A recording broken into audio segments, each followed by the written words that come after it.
What's going on, people? Welcome to Throwdown Your Questions, episode 61. I'm your host, Tony Polanco. I'm joined by Emilio Lopez. Kilgrave made me do it. Brian Manjoma. I really wish that we could record the pre-show chats because they are really good guys. They're honestly fantastic. Chris Seeley. What's up, everyone? And of course, Mr. Brett Murdoch. Who disturbs me from my wasteland slumber? Yes, man, I want to get back in there. I got some shit going on in my game right now. Right before the show, we were talking about how the game kind of just gives you, story bits without actually forcing it on you. Like, I did one mission, and then all of a sudden, another one just opened up. I'm like, okay, I guess I'm going to go do this now. Just nice and seamlessly. Cool shit. No pre-show or anything. Oh, by the way, Brian made me privy to Hip Hop Gamer's review of Fallout 4, which I hear is very interesting, so I need to... It's very funny. Oh, we won't go into it, but, man... I recommend you just go watch it and then make sure that there's nothing like beside you, because your sides will just fly away from you. Oh, it's not good. All right, let's get into it. A final stage boss, as always, starts us off. This is a pretty hard question, right up front. What qualifies someone to be a hardcore gamer? Who wants to field this one first? Holy shit! I'll give it a try. Go for it, dude. I'd almost say that your qualification of, if you think that you're a hardcore gamer, you probably are. If you care enough to qualify yourself outside of trying to settle an argument or trying to look cool in front of your friends or trying to date somebody who really likes video games, if you consider yourself and make the distinction I'm a hardcore gamer, then you probably care enough to be distinguished as such. The reason I make that qualification though is because all kinds of people will say that they're they're a hardcore, I'm a hardcore gamer, when they're trying to make a fucking point about how video game companies should act or which system sells more or how they know their statistics or things like that. And I'm talking about if you just kind of ask them in casual conversation, hey, are you a gamer? And they'll be like, yeah. And they'll be like, well, how much do you play? They'll be like, oh, dude, I'm hardcore. Yeah, that means they probably spend, 15, 20 hours a week playing video games. They invest in it as their main hobby. And if you want another qualification, that would probably be it.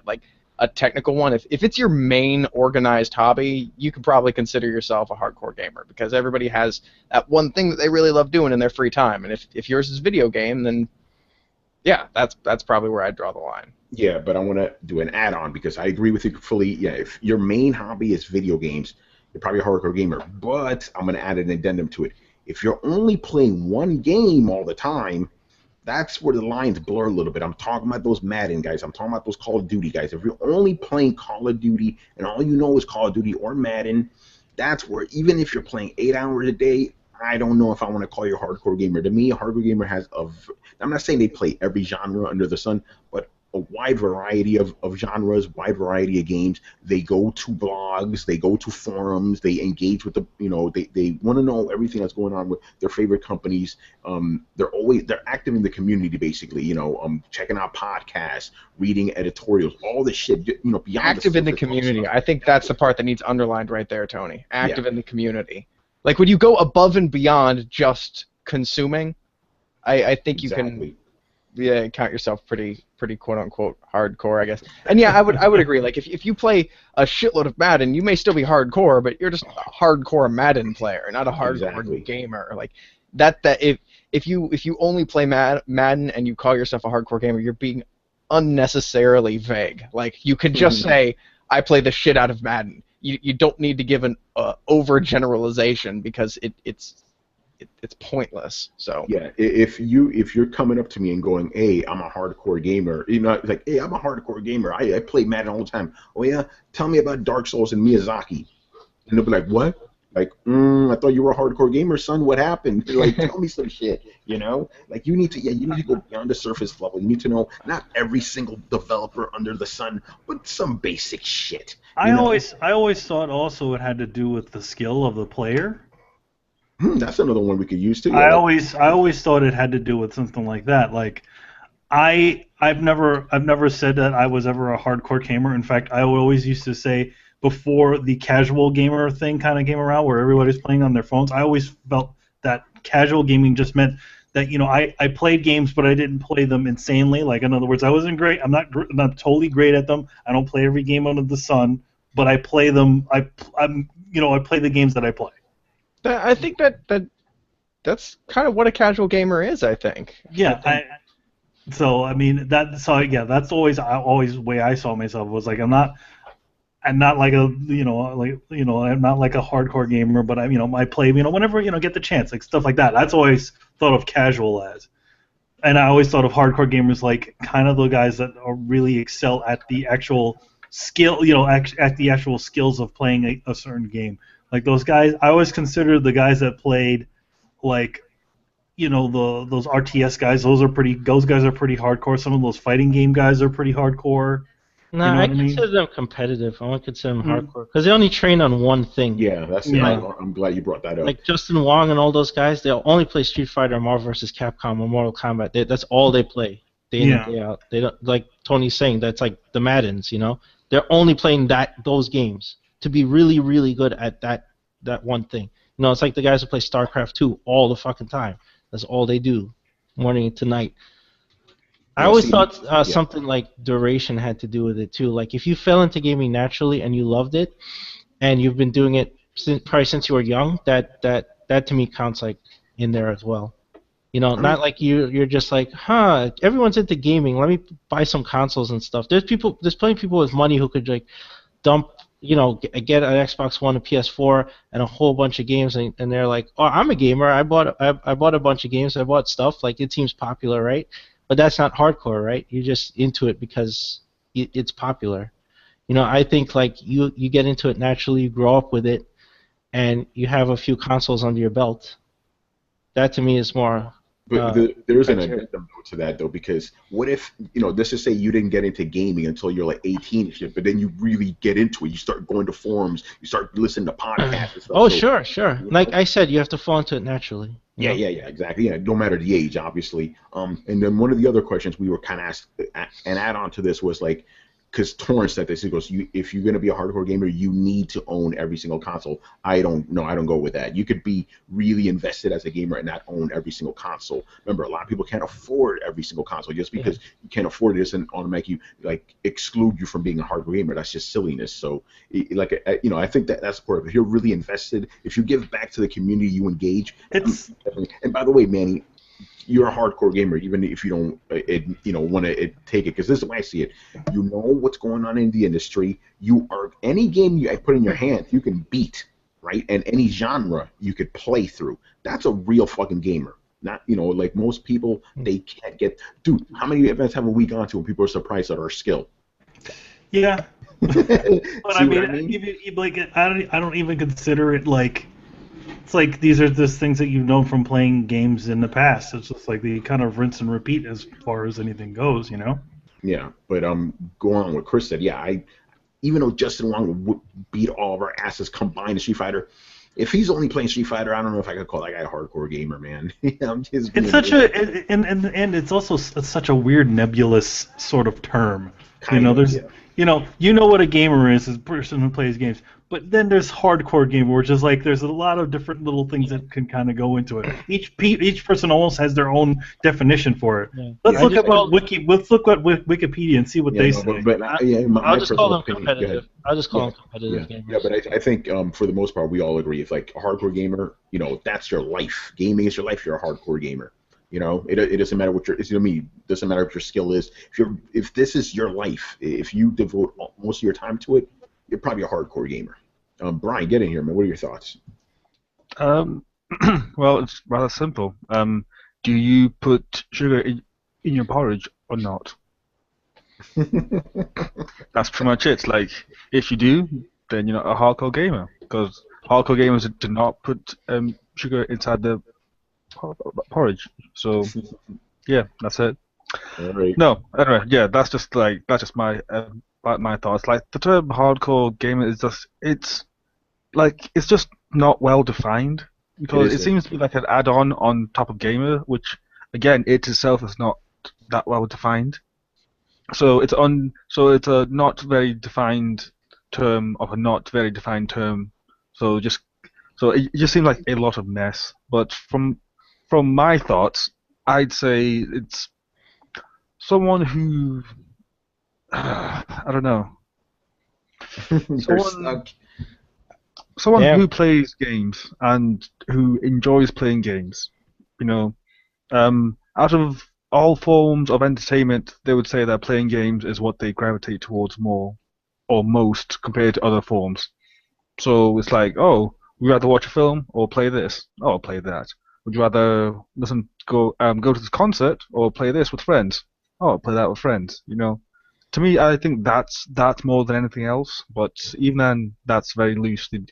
That's very loose term, and it can encompass a lot more than what it should really. So uh, it's very messy. All right, let's move on here. Next question. For the PC guys, about how much would it cost to build a rig that can run all games on 1080p 60 frames a second? 1080p actually isn't the highest resolution. Most monitors these days go easily up to 1650. Don't tell them that, Brett. The mind will explode. It's like, Yeah. 1080p is not that high? No, What? it's not. It's not that high for PC at all. 1080p ain't shit for PC, man. Yeah. I mean, what's the highest resolution one? I mean, they go like 4K. 2100 or 20 No, 4K. or 4K. Yeah. I don't know what well, I've heard rumors of 8K, but I don't know if that's actually a thing or just a concept at this point. But as far as I know, definitely it's 4K. Well, for a single monitor, it's 4K. But when you have multiple monitors, it's like I once seen this guy that had 3 4K monitors all at Yeah, rate. at Ifinity running at 60 frames. Like, okay, so let's break this down so we don't make people's heads explode. Your average computer, your average TV runs at 1080, right? Your average computer monitor is going to run about 1650. So that's about half again as more high def than your high def TV. About twice as high def as an Xbox. Actually, more so. And then, on top of that, you have 4K, which is well more than twice the pixel density of that, and then you can put them into a 3-monitor spread, whereas the image goes from one monitor into the next monitor into the next monitor. So technically, at that point, you have a 1200 pixel spread, which I'm not even going to do the math on, because it's arbitrary at that point. It's like 200 times the speed of light. Who fucking cares? Yeah, but to answer the actual question, how much would it run? Again, depends what game and what settings. Like some games do like really well, they're well optimized, and if you're saying, let's say, like medium settings, most games, excluding the really badly optimized ones, so we're talking about GTA 5 is well optimized. Metal Gear Solid 5 is very well optimized as well, which is quite weird since it's Konami, and Konami like don't do PC games. So Well, that's because Kojima's guys in charge very of that. funny. No, but it's still just very funny though, like because like that game puts like most PC games to shame, which is quite funny, I think. You might be looking around 500, 600, depending on deal and whatnot. And that's for like well-optimized games, medium to high settings, depending, brand new parts, that type of stuff. Yeah, but if you want something that's going to blow your socks off, like if you want something that's truly a far measure from your console playing experience, you want to get closer to the $700, maybe even $800, and then it's like upgrading from a next gen console to a next gen console. I think he's trying to ask this because he just wants to know, are the prices comparable to a console? They actually are, and the thing about a PC is it's modular and upgradable, so you can invest in good structure or a good frame and a good case, and you can upgrade your peripherals and your video card and everything like that. You just want to really focus on a good processor and a good motherboard and a good case, and then you can kind of build upwards from that. So you can get something comparable to a console for about the same price. Well, not on Black Friday, although Cyber Monday may have deals that would definitely bring down the price. This would be a good time to talk to your local Micro Center, by the way. They really need to sponsor us. Yes, they do, man. But yeah, you can build a console equivalent system and then beef it up as you go. All right. Last question for Final Stage Boss. Here's a fun one. Who got humbled the most and knocked on their arrogant ass the most between Sony last gen, Microsoft this gen, and Nintendo this gen? Chris, let's go first. You go. What do you say? Well, who's Who got humbled the most? Oh, well, you asked me, so you know what my answer is. I mean, not just humbled, but completely schooled is probably Nintendo. And it's because they're just set in their ways, and they're not listening to their customers, they're not changing the way they do business or anything else, and their complete arrogance has cost them, and it continues to cost them. So, and he said knocked on their arrogant ass. It's arrogance completely describes them. Yeah, I mean, the reason I picked you first is because that was my answer as well, by the way, Nintendo.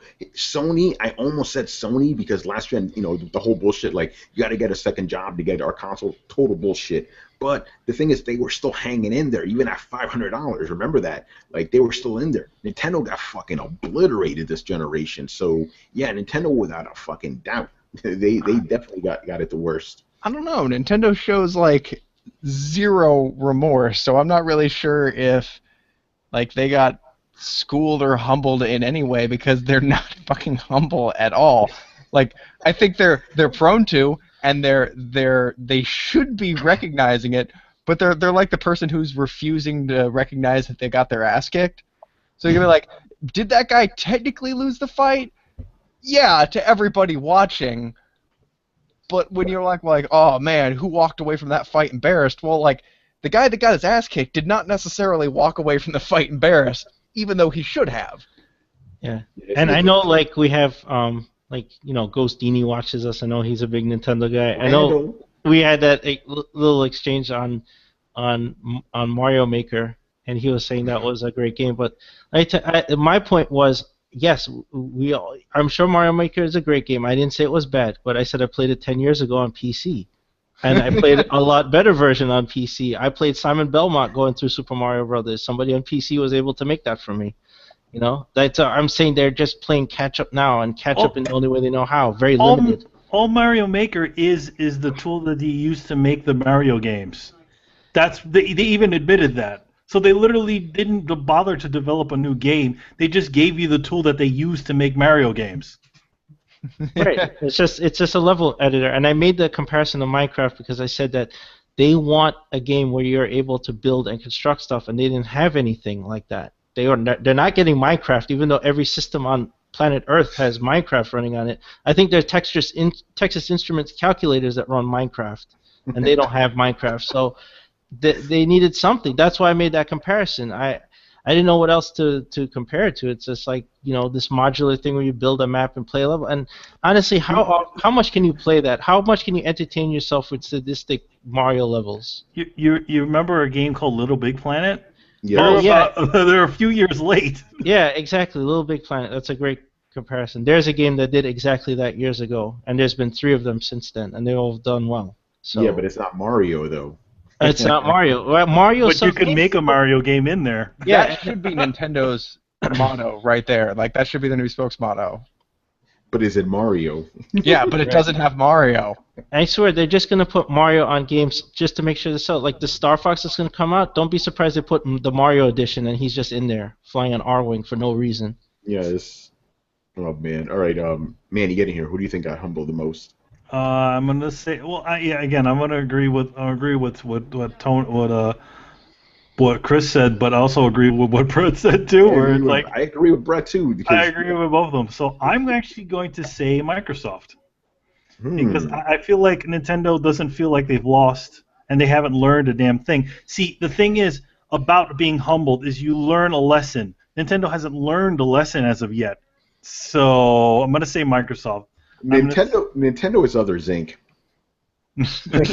This guy clearly lost. I'm going to bring that up later, and he's not accepting it. It's like, you lost, dude. I'm sorry. Here's the thing. There's none. Just because we're saying that they're not doing so well or they're not doing so well doesn't mean that you can't enjoy the games, dude. just because these things, I'm going to say this. I've said this many of times. I've owned a 3DO, probably considered by most one of the worst consoles, 32-bit consoles ever made. But I enjoyed it because they had some things in there that were good that I liked. It was disappointing that they didn't go any further, and I didn't get my M2. But you know what? It's one of those things that's going to happen. And in order for Nintendo to truly survive, they really need to get out there and get those third parties in there too. You can't just it's like one of those little cheesy devices that you buy for your kids. You know, the what is it? It like directly connects to your TV, and all it plays is those little tiny games that the company makes. It's almost like Tiger toys. You know what I mean? Yeah, I you know what I mean? Where like those old like handhelds that are just like, okay, all they do is play Tiger games. They don't, games made by Tiger and nothing else. That's kind of like Nintendo's world, where it's like, you go to Nintendo, yes, you only get Nintendo games, but will that attract everybody else? Probably not. Yeah. So I'm gonna go back. Digress. I'm gonna go back to Microsoft. I feel like they were humbled the most. They were on their high horse when they first came in, just like how Sony was the year before, the generation before, and they thought that they could do no wrong. They thought that they had the future, and forcing people to do certain things really was the downfall of it. And then telling people, "Oh, get an Xbox 360 if you can't go online." Yeah, that was nobody wants to be. You got to remember, as a customer, you don't ever talk down to your customers, ever, because at that moment you'll less than gaming journalists could learn too. Yeah, you will lose your supporters. Don't okay, yes, there was. I mean, I'm sure he didn't have. I'm going to make an excuse. Maybe he didn't have enough time to think of it, or it was just his own hubris that was coming out on there. But really, he shouldn't have said that. They should have just said. They should have just.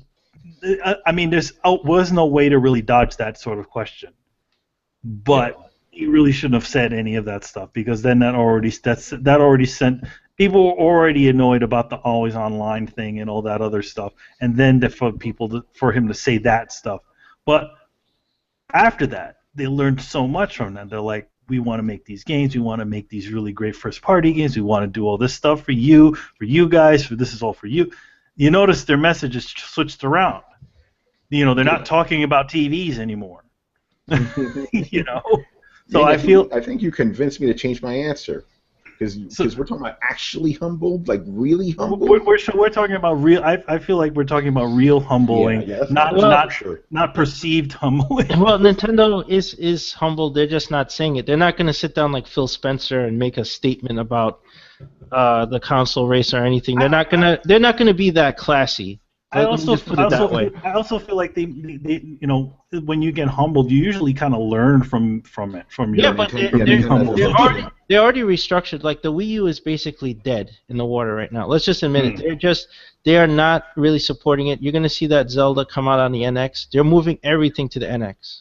That's the lessons they learned. They may not learn the right lessons, but they learned they got something out of this whole fiasco that they've been having running their business lately. But in the end, it's the Nintendo way. It's kind of just abandoned that thing.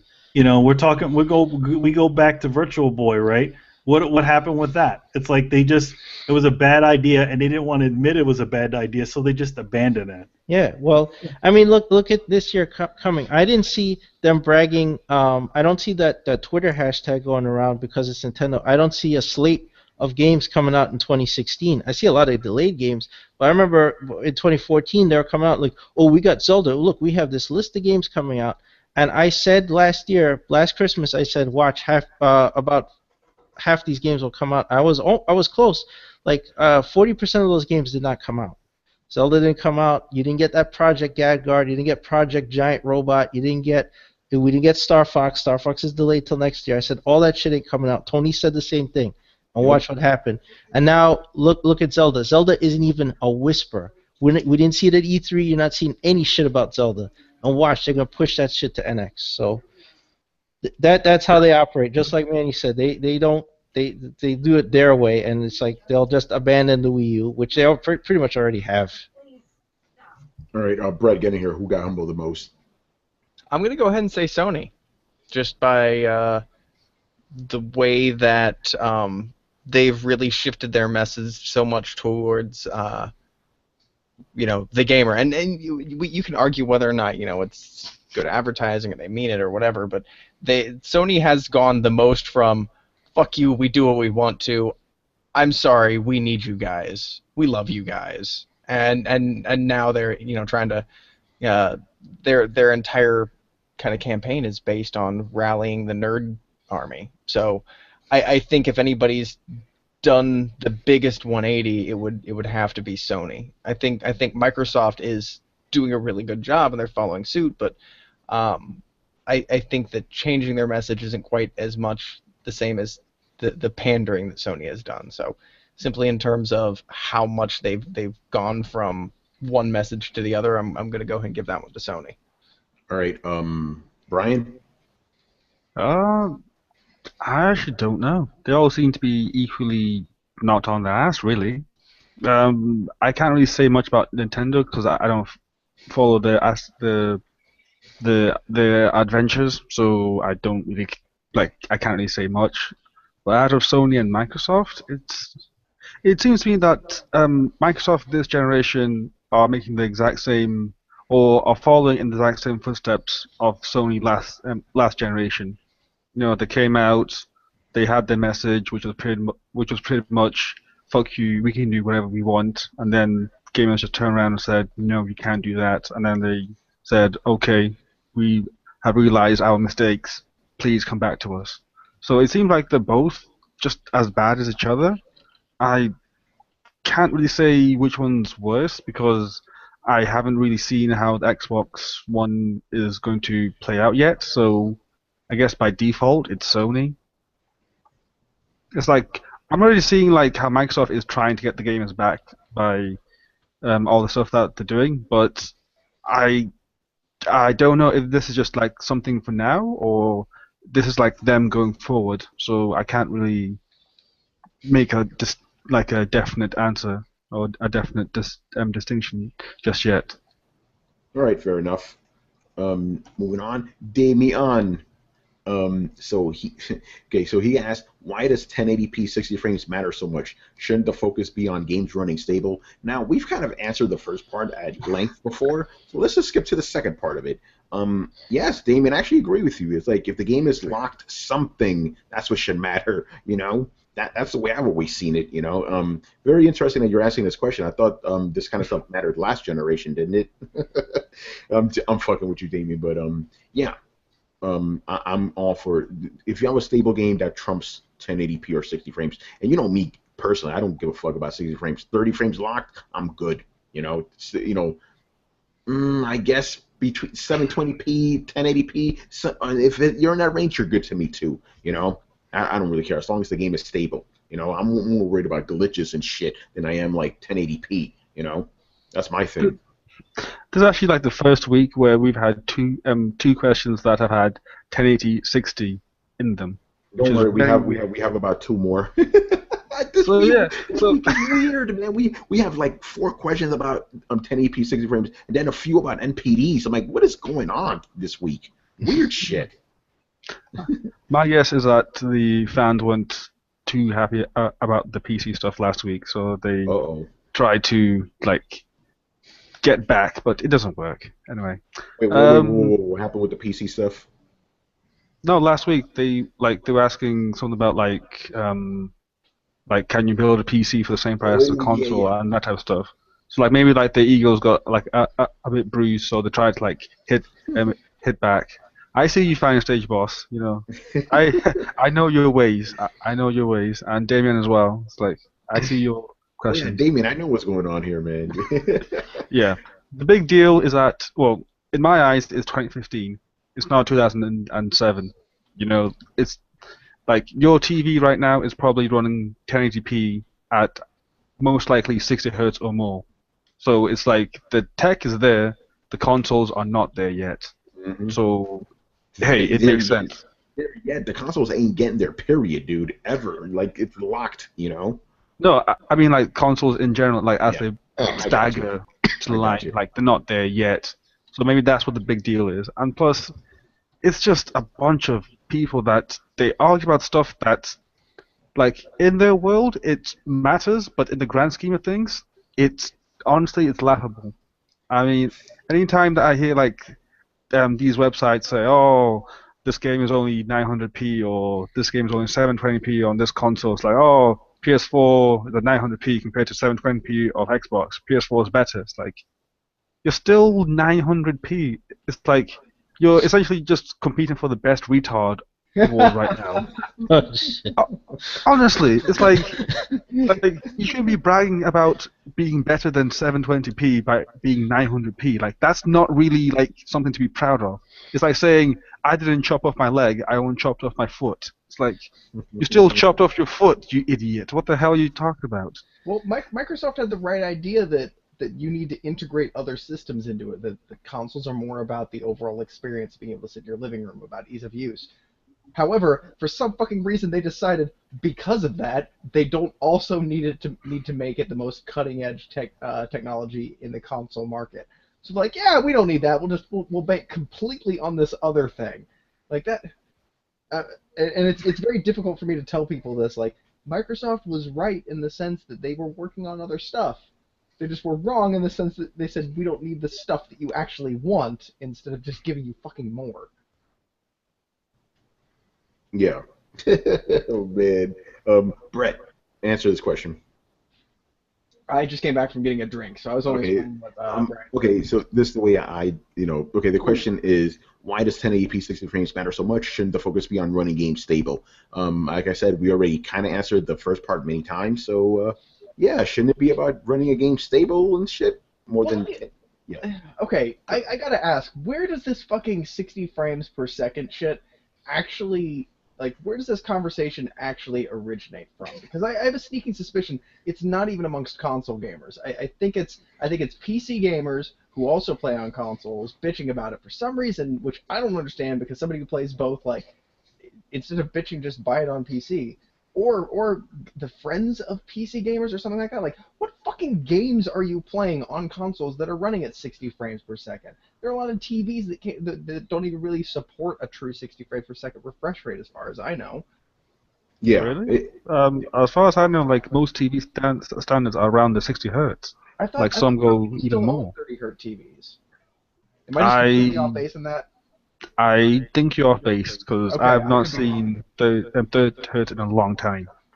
Okay, I could be completely wrong in that, but my point is, are we as console gamers used to 60 frames per second? Like, everybody talks like this is the fucking standard, but it isn't in our little world. It is in the PC world. So I could absolutely see a PC gamer being like, "Oh, your PlayStation 4 only has 30 frames per second." But to people who only play PlayStation, does this really fucking matter?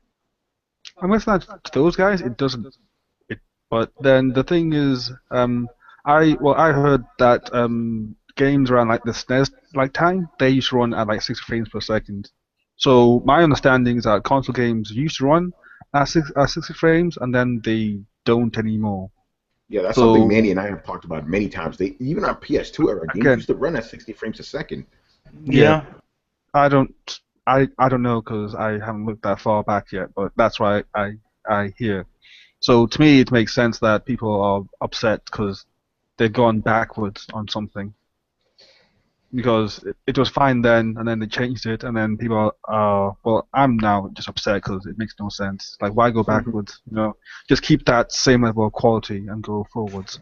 Well, I mean, of course, the thing is that, with all the effects and stuff that they do on top of these games, of course, it always has to take a hit somewhere. So it's either the frame rate or the resolution that they choose. Yeah, it's easy to make 2D Metroid 60 frames a second. Not so easy to make Fallout 60 frames a second. Well, I mean, a lot of the football game, a lot of the sports games used to be 60 frames a second on the old consoles.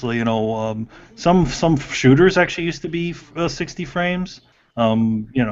Call of Duty's still 60 frames. Okay, Yeah. but why do we not have this conversation in other mediums? Like, why do we not talk about this in anime? Like, you can tell an anime on the season finale or the intro or whatever when they double their animated cell count or whatever to get like the really smooth, badass animation. Like, why does nobody walk around bitching about like, oh, People do. People actually do, but the Yeah. thing is that it's, plain and simple, it's budget, it's money.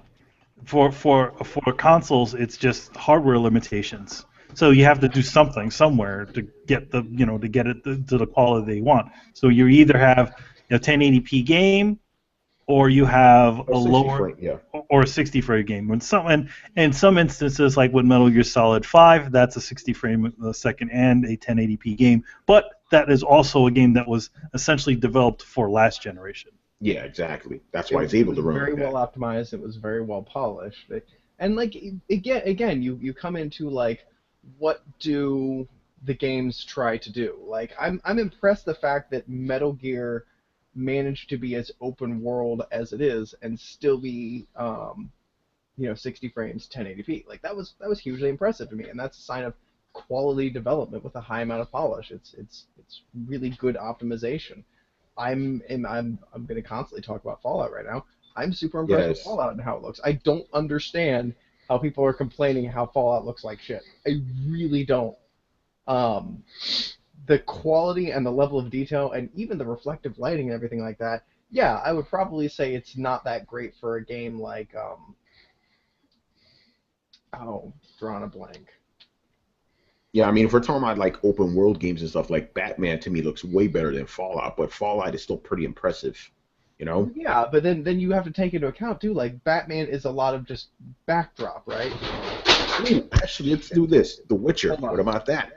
What about that as a comparison to Fallout? I don't know why I think we're getting off track here. Chris, get in here, man. What are your thoughts on this? Wait, which? The 1080p, 1080p, 60 frames. I agree with what you said. It's like I more care about game stability and stuff. That's not to say like I'd forgive a game running at like a shitty frame rate, like in this generation. And PC gamers don't really have this problem, but I don't see I don't like the dick measurements here with like 60 frames lot, all that bullshit. That really doesn't matter. Like, as long as the game has a good experience. Yeah, I was impressed. Like Brett and I were playing Dark Souls 2 PS4 edition, right? And that's running buttery smooth, and it's nice. But I was fine with the old one. It wasn't. I wasn't like, oh my god, this game now is like complete because it's running 60 frames a second. It was fine. And I don't think that's really a measurement. A high frame rate don't matter as much as if the game is stable and looks nice. I don't really care. Exactly. All right, let's move on here.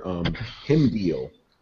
Why don't we have any awesome 2D side-scrolling beat-em-ups on the consoles from first-party, third-party, or indie? I think they'd look amazing. Last one I played was Dragon's Crown, which was awesome. It's simple because there's not a demand for those type of games. It's a niche genre now. And Vanillaware that's what Vanillaware is kind of known for now. Yeah, so if you like those type of games, keep your eye on Vanillaware. I mean, there's still some games like that, like I guess Guacamelee kind of qualifies as that. I'm wondering if he also means AAA ones, because there's plenty of those as indies. Yeah, I mean, is he like when I read the indie? When I read the question, I was thinking like, because Dragon's Crown is kind of like Final Fight, right? Yeah. So I don't know. I was thinking when he just said 2D side scroller, I'm like, there's plenty of 2D side scrollers coming from indie guys. No, he's talking about beat 'em ups, like the Final Fight, yeah. Yeah. Those are few and far between, but like you said, it's the demand. There's not a lot of demand for that, I enjoyed Dragon's Crown, but I really wasn't like, wow, I can't wait for the next one. Yeah, you played Dragon's Crown, you were good with that, right? Yeah. All right, I don't think there's much more to say about that. There's just no demand for it. All right, the next one here, Brian, this is all for you, man. Pretty involved, too. He goes, I like this. He goes, I thought Brian had sworn off Warframe, but I should have known the Call of the Lotus was too hard to ignore. I know he can hear her voice in his head right now. Tenno? Anyway, Warframe, anyway, for Warframe is one of those games that I periodically take breaks from, but always come back to my comfort food game slash, stuff. So he goes, recently there has been some pretty significant updates to character movement in game that I really appreciate. Brian, your general thoughts as a longtime PC player on changes in Warframe, or thoughts on the new frames and Archer frame coming eventually? Are there other free to play games on PC like Warframe that any of you recommend? All right, Brian, I guess just give us your thoughts on Warframe updates and shit, and then we could all answer the last part. Oh, that's a very deep question there. Yes. First of all, funny thing is I actually met the voice actress that plays the Lotus. She's actually the community manager, Rebecca Ford. She is Oh, like five nice. foot one. Honestly, she is so small. I was so confused. What was it? I went to Eurogamer. It was yeah, Eurogamer, right? And then I was in the queue to play Warframe on PS4, and then I just heard this voice, and I'm like, huh, that voice sounds oddly familiar. I'm like, oh, it's probably like the game, right? And then I turn around, I'm like, are you Rebecca? And she's like, yes, I am. I'm like, oh wow, that is the Rebecca there. So yeah, she is so short. It's unbelievable. So yeah, my thoughts on the game. Well, I just crossed my 1,000th hour, I think 2 weeks ago. Jeez. Yeah, Fucking Brian. but keep in mind that I started off this year around 897. So I've only clocked like 100 and something so far this year. So that's not really that much. That's true. Yeah.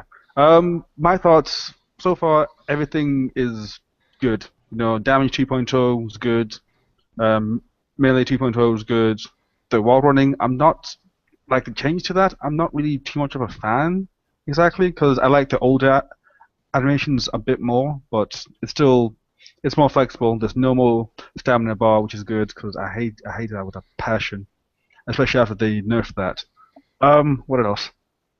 The game is going through a rough patch right now, in my opinion. They have lots of content, but it's not a solid base as such. The base is there, the base is good, but it's not solid enough to build upon just yet, in my opinion.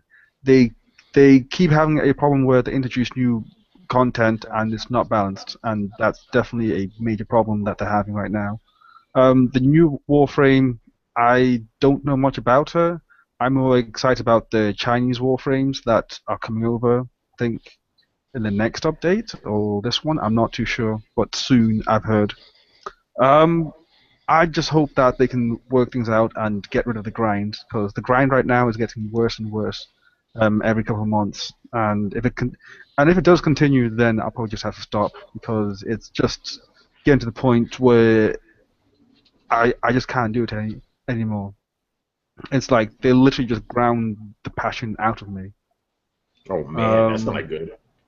yeah. What was it? I was talking to Haiti Greatness after the cup last week, not last week, yesterday. Yeah, and then I was just saying to him that if anyone was to ask me like last year or the year before, should I play Warframe? I would tell them yes, play it. It's a good game. But now I'm at the point now where it's like try it. It's free. You won't lose much. And that's coming from someone that has over 1,000 hours in the game and has invested quite some money in it. So you think that they'd be like glowing like praises, but it's more just like it's okay, give it a go. If you don't like it, I totally understand. So that's not really a great sign, but it's an all right sign. Interesting. Interesting you say that because I think because I played Warframe like when it first came out on PS4. I thought it was cool, but 6 hours that was enough for me. You know. Yeah. If it doesn't get you Um, hooked, or if it doesn't get you, then it doesn't get you. That's one thing I've noticed, to, and I've come to accept that. No, everyone will like it, and it seems like the more you play, the more you just end up hating the game, which is funny. But then the more you hate the game, the more you play it, which is weird. all right. What about the last part of the question? Are there other free-to-play games like Warframe for the PC that you recommend? Like Warframe, there was the Rise of the Incarnate, which is being shut down, so that's a shame. It came out Oh, this year and it's being shut down this year, so that's not that great. Damn. The only other game I can think of is is Firefall. Is it Fire? Yeah, Firefall. It's like a shooter MMO type thing, kind of similar-esque, but not quite the same. Wait, you're telling me that game actually came out after like a million years? Oh yeah, it came out I think like last year or this year. No, last year. It took Yeah. forever. And funny enough, I forgot my password and I was locked out of my account. So I just said, "Well, fuck it, I'm done." Because I was there since like the closed beta days and I had so much loot and all sorts, and I could not be bothered going through the grind of going through and getting all the items again. So I said, you know what, I don't have the time. Again, I don't really play many because like Warframe's there. Like Warframe is my go-to game. Like Warframe is my destiny.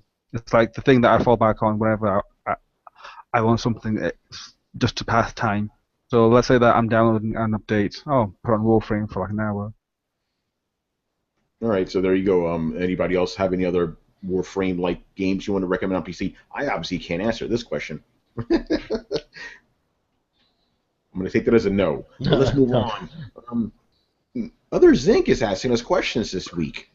Really? Yeah. So okay.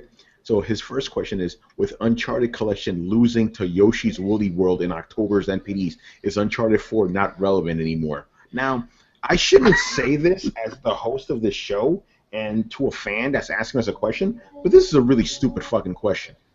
It's also stupid that the NPD is just a snapshot, and actually, Yoshi's Woolly World worldwide hasn't sold like 500,000 copies, and Nathan Drake Collection is close to 1 million, but not yet. So it definitely outsold Yoshi. Yeah, I mean, I don't know where you pulled this. Actually, I know exactly where you pulled this question out of, what orifice, but I'm not going to say that. But just in relation to like what is he trying to say? Like to the people who aren't necessarily following, and I can't be the only one right now. Basically, I'm gathering from context that Tony said that Yoshi's Woolly's World was not a relevant game, and so therefore he's saying by Uncharted losing to it in the NDPs, does that therefore make Uncharted not a relevant game? I never said anything about Yoshi's Woolly World. He's literally pulling this out of unnamed orifice. Like, what the fuck? Just because Uncharted. Go ahead. I can probably infer like what he's trying to say. It's something along the lines of Uncharted is the PlayStation 4 exclusive. Uncharted Collection didn't sell that well in the NPDs. Ergo, it must not be relevant. I have a question it's something for along those lines. I have a question for others, Inc. Why didn't Forza, the Muhammad Ali of racing games, chart at all? About that? Come on, man. Here's the thing. You know, in general, games that are usually older don't usually hit up on the NPDs because most of the time people have played them already, stuff like that. Then why did an older game like Uncharted Collection chart in NPDs and a brand new game, Forza 6, didn't? Yeah. But the thing is that in general, it's not gonna. It's one of those things. So even then, like Last of Us Remastered, like charted at number 1 in the NPDs when that came out. Yeah, because it was released a year before. I don't know. He's making no point whatsoever. I mean, Nintendo only has their exclusives now. They have no third-party support. So anybody who owns a Wii U is starving for anything to play on there right now. I'm sorry, it's true, right? They're definitely going to support. They're going to, for however many Wii U's that are out there. Of course, everybody's going to, support everything that's going to come out. Yeah, and think about it. Like the sales numbers I see for Yoshi's Woolly World right now, the number I'm looking at, it sold on only 1/20th of the systems available in the world. That's not very good. Yeah. Meanwhile, Uncharted beat it. Yeah, it's such a stupid point. Yeah. And the next question.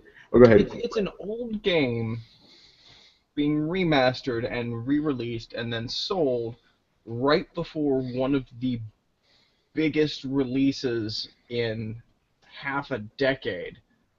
So is it just possible that with all of these great games coming out that people might have been saving their money for a game that they didn't already play and beat? Like the Nintendo guys, they can't save for Fallout because they ain't coming to their system. So buy Yoshi's Woolly World, because that's all you get.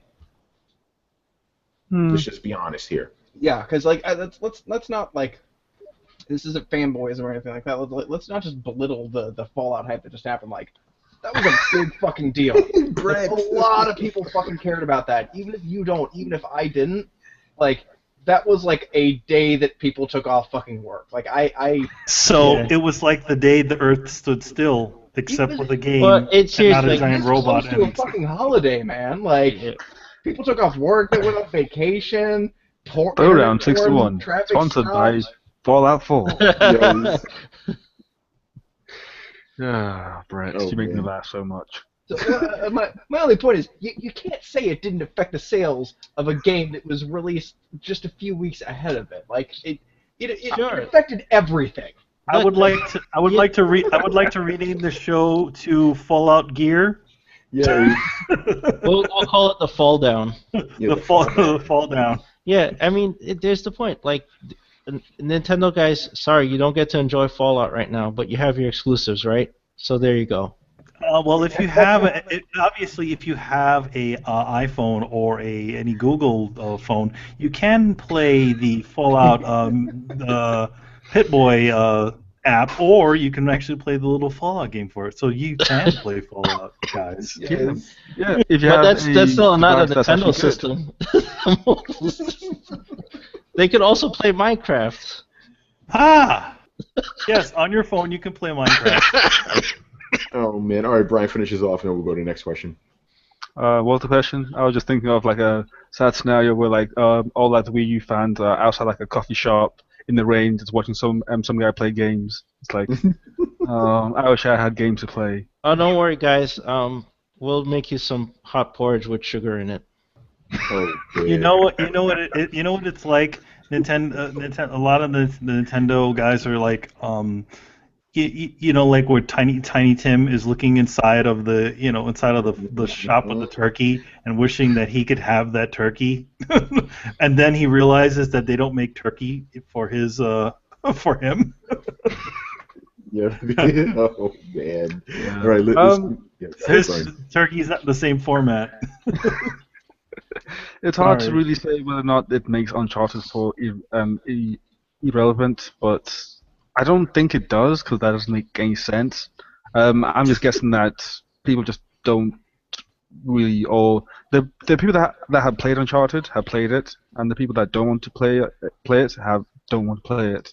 So I think that that's just the case. And plus, this fall has been a really large like time of year for games in general. It's like what there's been Black Ops, there's like all the sports games like last month, Battlefront, Assassin's Creed, That game Brett keeps and- talking about. And by his broken logic, some doesn't Fallout game. doesn't that make Forza irrelevant? That's what I'm saying, man. Every game beat Forza. Every Yeah. game. So is You know, Forza yeah. irrelevant? Like Yoshi Woolly World beat Forza. So is Forza Exactly. irrelevant? Like, It's a very bad question. yeah. but- Yeah. All right. Speaking about bad And questions. again, dude. Instead of caring about the relevancy of what game is where, do you enjoy Play your your ex- fucking- do you yes, play enjoy your shit. do you enjoy your Xbox One? You obviously do. So enjoy it. Alright, Don't- I need to jump in right now. I flat out asked this guy, "Hey, Zink, what third-party games have you played this year, and which ones have been your favorite?" He didn't answer the fucking question because he's not interested in that. He's interested in propagating this stupid-ass war. Yeah, That's all we he cares want. about. Dude, you obviously you're buying every single thing that comes out for Xbox or whatever things that you like. So enjoy them. Listen, the Xbox has at this point in time has they're not going to get out of the business. They're not going to close down. And none of that stuff. They're the second place thing and the second place console. That's fine because it still means that they're being competitive and they're still going to be putting out the really awesome games. Manny, stop talking logic. All right, let's move on. I need to. Somebody just put me inside of a friggin' insane asylum because I'm just talking crazy talk now. Exactly. Apparently, you're gonna love the next question. Okay, with the above question, does that open 2016 for Gears 4 to be the console exclusive sales winner of 2016, just like Halo was the winner for 2015? All right, let's just break down this idiocy.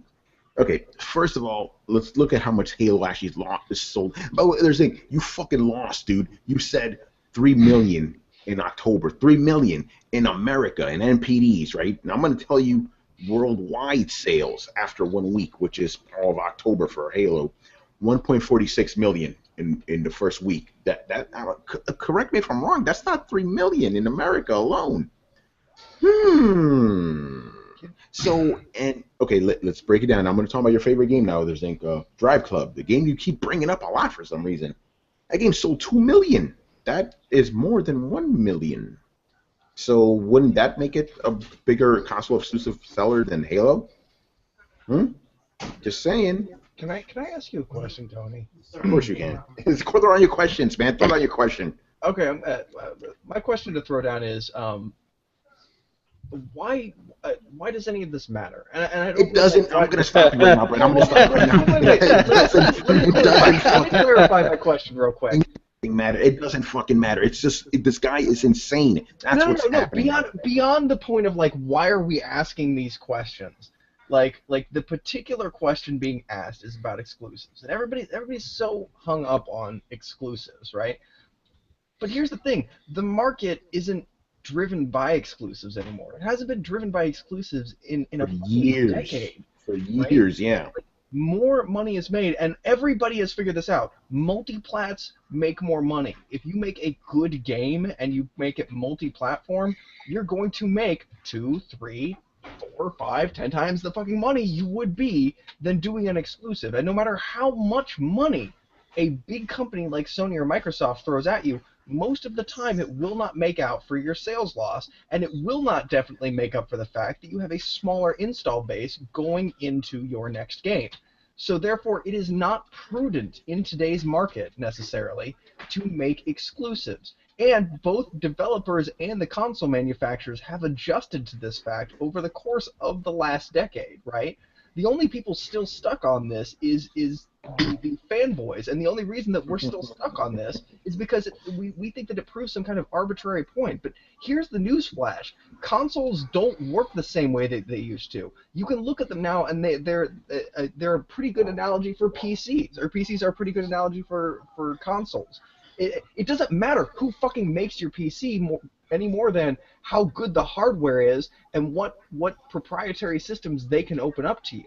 And so then it becomes, okay, well, do you want to build a company based on quality hardware like Alienware or proprietary systems like Apple? The whole fucking market is changing, and the whole conversation of exclusives is not only doesn't belong here, but it's a dated concept so far beyond talking about that all it does is show the fact that we're old gamers and we can't not argue about the same shit anymore. We all need to wake up and realize the market has changed. Exclusives don't matter anymore.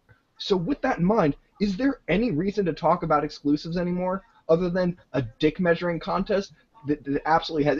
It's like a dick measuring contest through cell phone pictures. There's no actual correlation. You can just hold the phone closer. Like, it doesn't make any fucking sense. There's no way to directly compare exclusive sales on one system to exclusive sales on another system. The only thing you can do is compare the direct install base. But that ends the conversation too quickly. It doesn't allow room for argument, so that's not what we fucking want to do. So I guess my question is, why the fuck do we even ask these questions?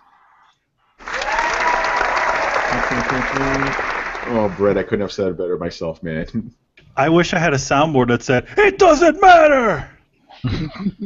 Yeah, all right, let's move on. And by the way, Damien, I'm going to apologize to you. I actually skipped one of your questions. Very sorry about that. Brett, you reminded me because you asked about Alienware. So he wants to know, should he buy an Alienware Steambox? No. Okay, can you explain why? Because Alienware was bought out by, what is it, HP? Dell owns Alienware. Oh, God. They use substandard parts. Don't buy Alienware. Okay, you got another Steambox. And which Steambox do you recommend then? Yes. Oh, well, I just recommend not getting a Steambox in general. Just buy okay, so that's the other question. Yeah, just buy or build your own. Okay, so there you go, build your own shit. It most likely will be cheaper and better. So far, what I've been seeing, like comparison-wise, like hardware for hardware, you can get better performance on Windows PC than SteamOS at the moment, which I think is quite funny. Especially coming up on the horizon of. And also, VR. for game compatibility, it's better off to go with Windows. Mm-hmm. Yeah, because You'll doesn't be able to upgrade a PC better than you will a Steambox. yeah, because doesn't Steambox have like some Linux-based thing going on with it? Yep, It uses is the Linux-based. Steam OS. Yeah, you just build a computer, put it in a tower, even get a weird square little case for it, put it in your living room, hook a couple controllers up to it, and you've got yourself a Steambox. Yeah, It's the exact same thing. You can theoretically, I mean, some people also do these things themselves where they make these kind of smaller, kind of console-sized PCs. You could probably even look into something like that, where you can have a smaller case, Oh yeah. if you want to have that kind of condensed experience and get and spec out something really good. Find a good micro ATX case and start from there. Yeah, and then it's just a matter of, like, if you want to run it exactly like a console, you can have Steam basically just jump up in big picture mode on startup and have that be, it automatically does that when you boot it up. It just jumps right into Steam, so you just jump right into your console overlay and you're good to go. But then you have the option of backing out, jumping into your media center and playing one of hundreds of movies you have stored on your hard drive that you legitimately bought all of. And which you can't do, like, with a PlayStation Media Center, I'll tell you from fucking experience. And plus, if you're still like very hard set on like getting like a Steam OS thing, then you can download Steam OS and put it on your like partition hard drive and still have the same, like the exact same experience with a Steam machine. All right, so there you go. Actually, good idea. Excuse me while I go do something. All right. Next question, Mike Madden. And this kind of ties in with the question we just answered. So he goes, great show last week, guys. Thank you for advice on PC gaming. So you're very welcome. Whew, he asked a doozy of a question this week. Which trilogy was better to you, Mario 1 through 3 or Sonic 1 through 3? I saw this on NeoGAF and it was a good debate. Oh boy. Who wants to take this one first? Mario 1 through 3. Why? Because it just seemed like a better advancement, a bigger advancement between the games.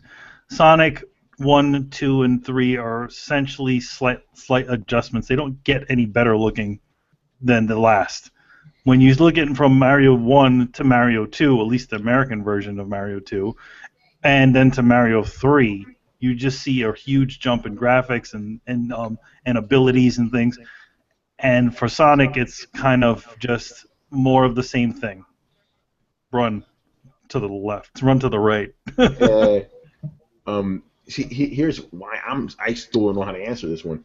Mario 1, okay, again, just look at it all objectively, right? You have the first two Mario games. The first one is a classic. Sonic wouldn't exist without that first Mario game. But the Sonic games are technically better than that game, right? Mario 2, I'm counting the Japanese one, okay? Because the American one was not even a real Mario game. That is essentially just Mario 1 over again. Well, it was a real Mario game. It was. Come on, dude. Let's just be honest here. No, I mean they essentially just took a game that existed and created another Mario game. But there was an actual Mario 2 in Japan. That's what I'm trying to say. It wasn't Mario 2. It was another type of game. But the thing is, the reason why that happened is because even Nintendo of America felt that this game was not that much of a leap compared to the last one. Yeah, it wasn't. The actual Super Mario 2. But then we have Mario 3, and that game alone is better than any of the other games combined here.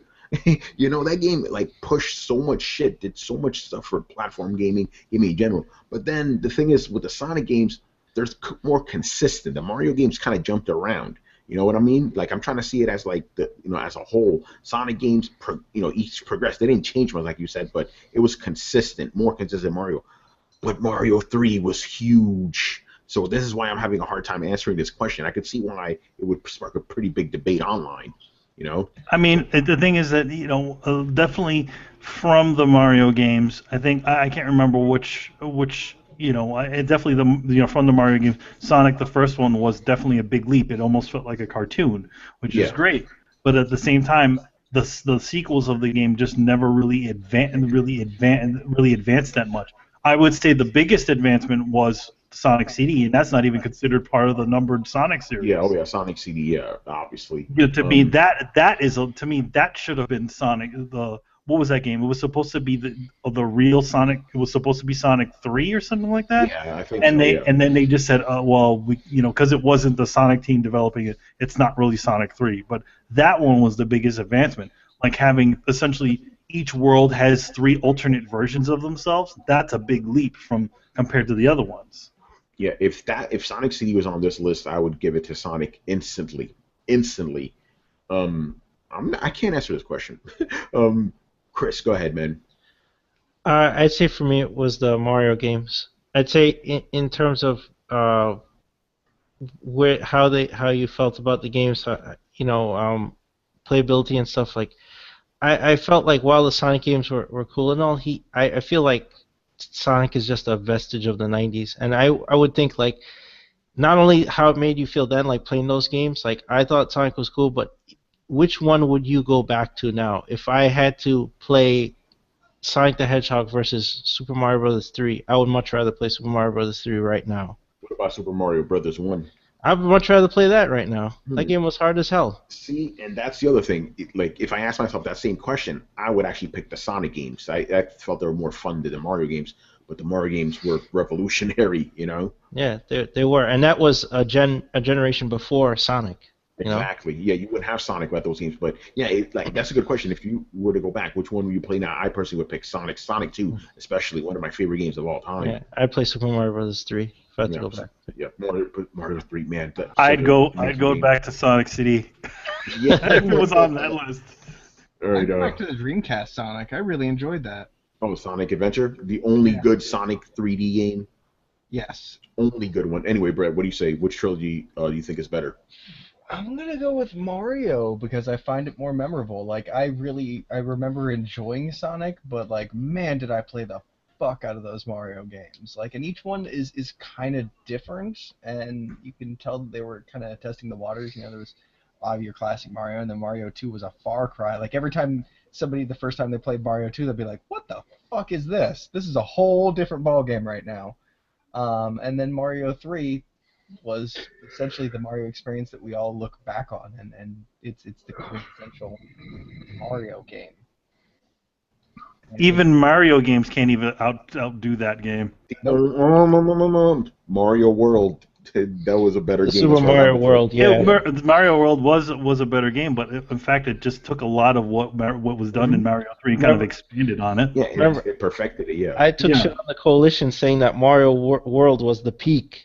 Remember, I said Super Mario World was the peak of Mario games, and people were giving me shit about Super Mario 64. I'm like, nah, man, it was Super Mario World. Yeah, no, that's just people too young to remember back in the day, I think. Super Mario World is the best Mario game ever. That is a scientific fact. Okay? That's been proven with science, folks. Yes. All right, Brian, what do you say? Don't know because I never played all of them, so I can't say. All right. So what is the greatest trilogy of games in your opinion, Brian? That's an interesting question.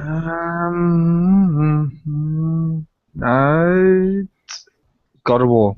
There we go. I'm just trying to think of a trilogy of games that I've actually played all three and makes sense because I can't say Uncharted. I don't even know how to answer that question. You don't get many trilogies of games anymore. It's either like one shot or they turn it in like a yearly franchise. They fuck up somewhere along the line, Man, okay, we may answer that another time. All right, moving on here. Fern Gully.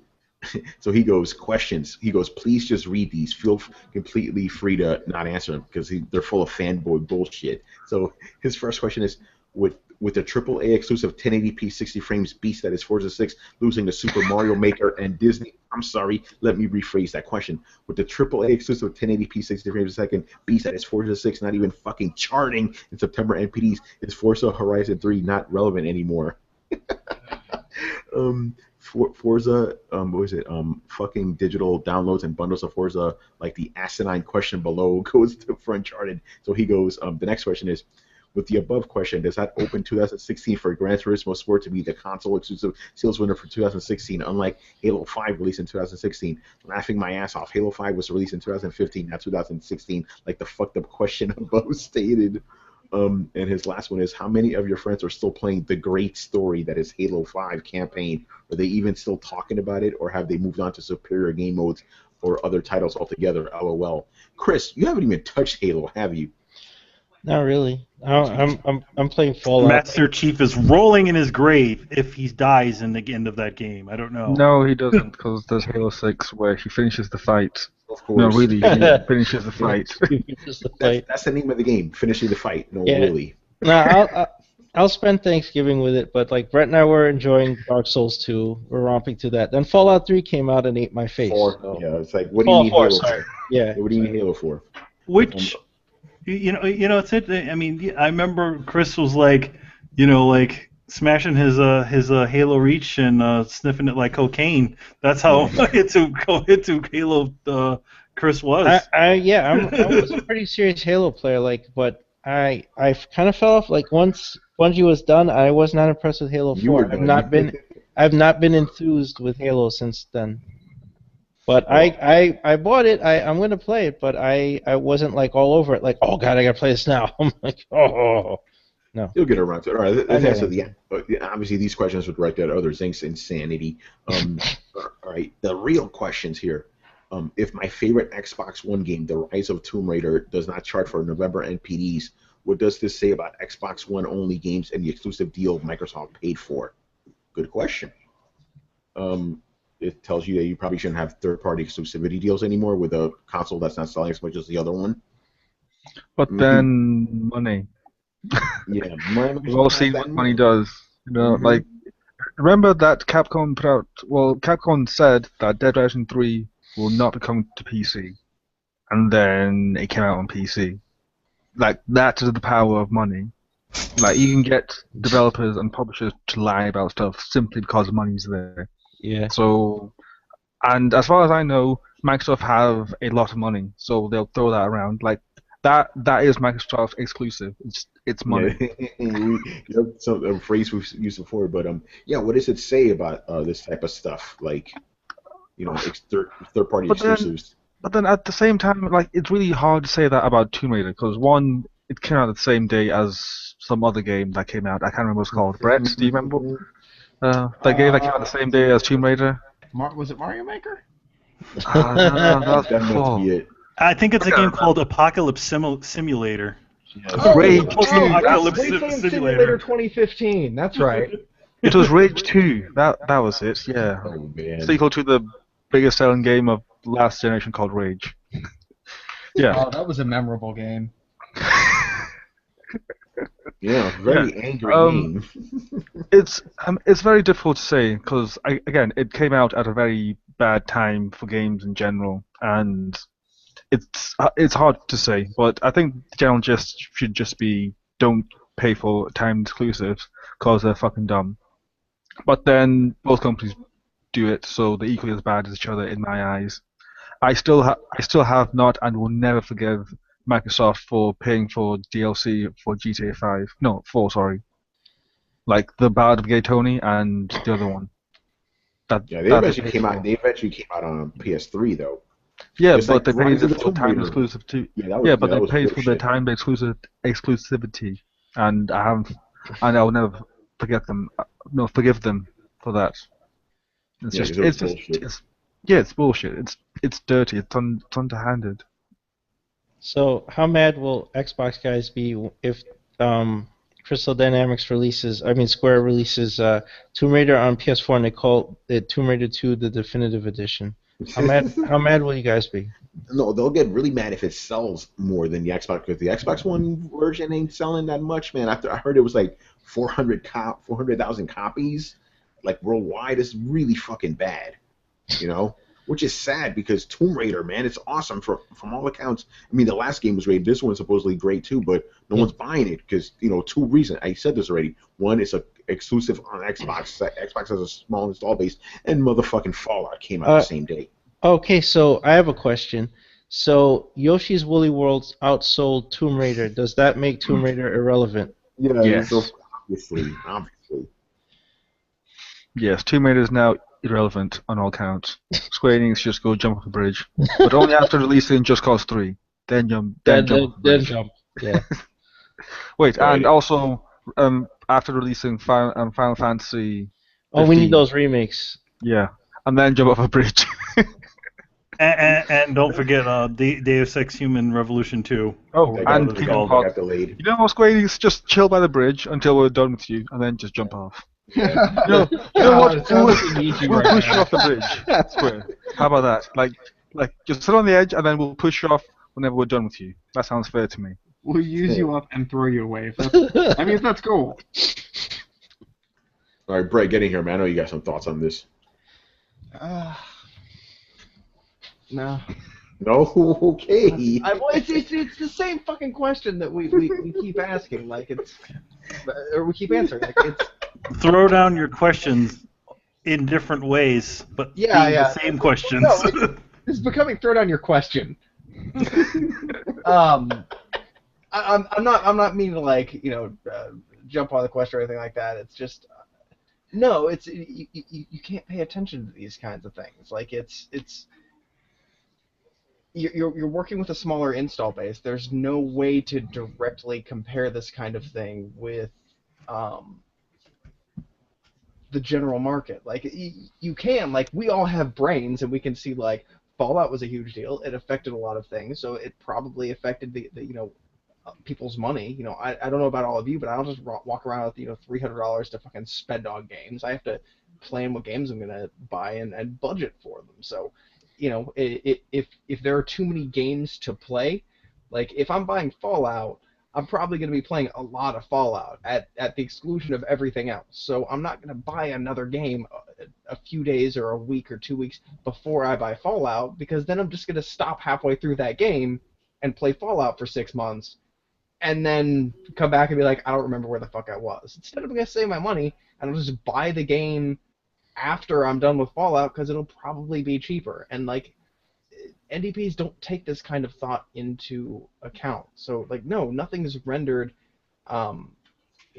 irrelevant. It's just the only thing that you can take from all this is Fallout is super relevant right now because it comes along once every fucking 7 to 10 years. So that shit's just gonna happen, and that's the way of it. This cannot be used to make real note of any games right now because there's a huge disturbance in the force. You cannot trust any of the numbers coming out right now. Just enjoy your game and recognize that there's a lot of people who also really enjoy the franchise and it's getting really good reviews, and it'll probably be a slow burn kind of game. It'll probably be something that doesn't sell real fast right away but does afterwards because it's a game that, like myself, a lot of people would kind of I'll go back and I'll play that when I'm done playing my game. It's a game that you have interest in, but not one that you're gonna go run out and play right now. So, yeah, take that for what it's worth, I guess. Chris, I'm getting lost in the minutia, so I can't give you a definitive answer. Yeah, that was the quote of the week, by the way. We should call this "Throw Down Your Question." Chris, man, what do you say? Oh, I thought I commented on this one already. Did you? All right, I don't know. This question, I don't care. Anyway, not to say anything about the question, obviously, but the thing is, you're right. How do we know? We don't know. That fucking Fallout just disturbed the whole fucking pond. The pond was still, and then this fucking boat just got thrown in from the sky. It's like I don't know what the man, you saw the boat coming. Oh wait, what does that say about Square Enix then? What does it say about Square Enix that released the game on that day then? They saw the boat coming. It says they underestimated the Titanic that was heading toward their iceberg. Oh man! All right, moving on here. Wait, wouldn't the iceberg be Fallout? Yeah. Yeah, the iceberg would be Fallout. Yeah. And they're just like, we're not going to worry about that. So are you saying that Square Enix is the band that kept on playing as the boat sank? No, that's Nintendo. Or is that Microsoft? Oh, oh, man. All right. Next question. We kind of got asked this before, but we'll bring it up again because it'll be an excuse to talk about Bloodborne. What is your favorite exclusive of this generation so far, and why? Bloodborne, because it's like the only exclusive that came out this generation. Oh man! No Rise, Son of Rome? Come on, guys. Oh yeah, that's a tough. But then who played Rise, Son of Rome here? No, not really any Blood. But you can play it on PC. I have it on PC. I just haven't played it yet because that Rage 2 has been taking up my time. Yeah, I haven't played it not because I don't have the option. I just want to make that very clear. I think the thing is it also goes against everything you believe, Brett. Yeah, because it's just a quick time event. It's a quick time event. It's a quick time event sort of game, and Yeah, no, it's just a fucking parade of quick time events and mediocrity. Like that's why I haven't played it, because I have people I trust who have played it and who have spared me the same fate. The game is actually called Brett No. That's the name of it. I don't know. What's your favorite exclusive? By the way, the question we were asked the other time was, what is the best exclusive? Which made we got to answer a little bit objectively. Now, which is your favorite? To be honest, I'd have to say Bloodborne. It's a really fun. I knew it was going to be, when I first saw it. I knew it was something that I was going to like. So I'm glad that it came out good and it was fun. Do we have any other questions besides Bloodborne? Actually, I think that's the real question. And I need me some old blood. The old blood.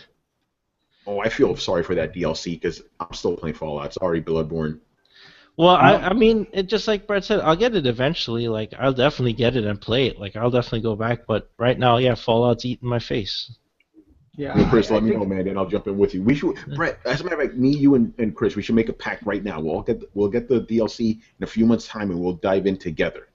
I was thinking that. Like, I think that would be a fitting precursor to jumping back into Dark Souls 3, which releases in January. Yes. Yeah. Let's do that. What if I'm already done with it? Will this be a situation where I actually surpass all of you in Bloodborne? Oh my God. And by the way, just for clarification's sake, Demon Souls 3 is not coming out in January. That's later on in spring sometime. No lock date yet.